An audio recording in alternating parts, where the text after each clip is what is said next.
বসন্ত জাগ্রত দ্বারে আজ রঙের উৎসব।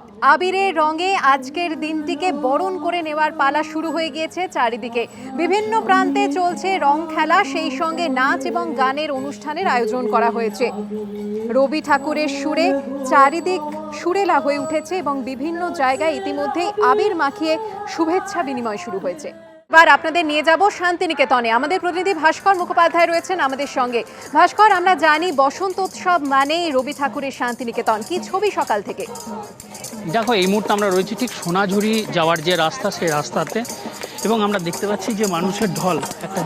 আমরা যদি দেখি পুরো রাস্তাটায়, সেখানে শুধু মাথায় দেখা যাচ্ছে, কারণ গতকাল সকাল পর্যন্ত কিন্তু অনিশ্চিত ছিল যে সোনাঝুরিতে কোনো দোল হবে না, কারণ বন দপ্তর জানিয়ে দিয়েছিল যে বনের ভেতরে দোল খেলা যাবে না, এবং সেই কড়া নিষেধাজ্ঞার মধ্যেই মানুষ ধরিয়ে নিয়েছিল যে শান্তিনিকেতনে দোল তো হচ্ছেই না, তার সঙ্গে এখানেও দোল খেলা যাবে না। কিন্তু বিকালে সেই পট পরিবর্তন হয়, কারণ বিরোধী দলনেতা যখন অভিযোগ তোলেন, তারপরই বীরভূম জেলা পুলিশের তরফ থেকে জানিয়ে দেওয়া হয় যে না, দোল খেলতে কোনো বাধা নেই।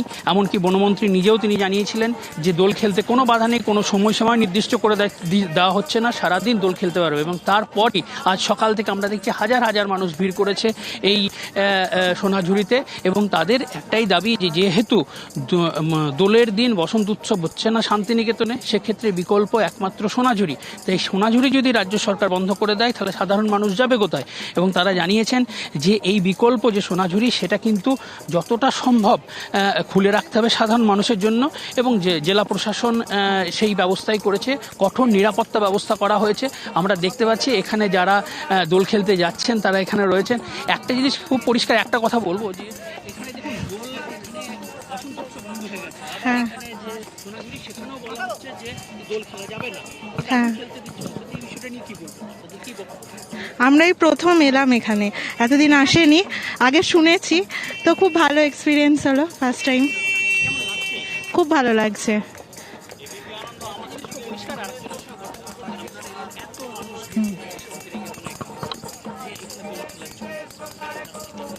ভালোই লাগলো, ভালোই লাগে। এরকম রং খেলা কোনদিন করিনি, তো এবার ভালোই লেগেছে।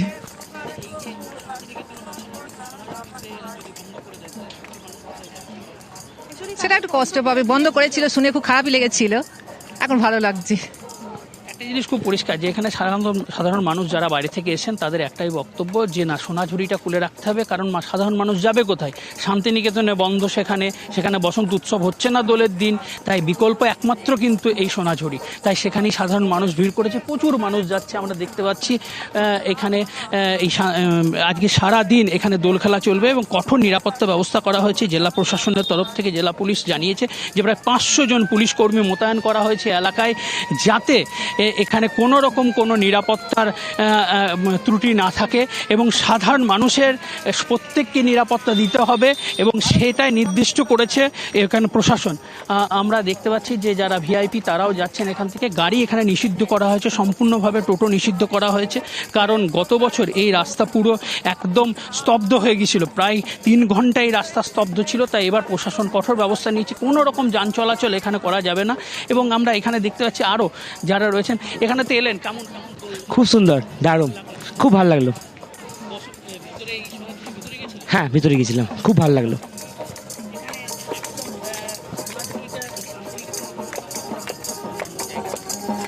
পার্থক্য বলতে সেরকম কিছু নেই, আছে শান্তিনিকেতনের দোল খেলা তো পুরো আলাদাই হয়, ওর একটা আভিজাত্য আলাদা থাকে। এখানেও আছে যে সাঁওতাল নৃত্য যেগুলো আছে, সেগুলোর মধ্যেও পুরোটা কভার করে, মানুষজনের পুরোপুরি ভিড় হয়, জমায়েতটা ঘটে, মানে যেটাকে বলে মিলন ক্ষেত্র আর কি, এটাও একটা মিলন ক্ষেত্র। তবে আলাদা তো আছেই, সবার রঙে রং মেলানোর পালা, এবং সেই সঙ্গে মিলন ক্ষেত্র হয়ে ওঠে এই শান্তিনিকেতন। শান্তিনিকেতনের বসন্ত উৎসব মিস করছেন বটে, তবে সোনাঝুরিতে এসে কিন্তু একে অপরকে রং লাগানো শুরু হয়ে গিয়েছে। ধন্যবাদ তোমাকে ভাস্কর।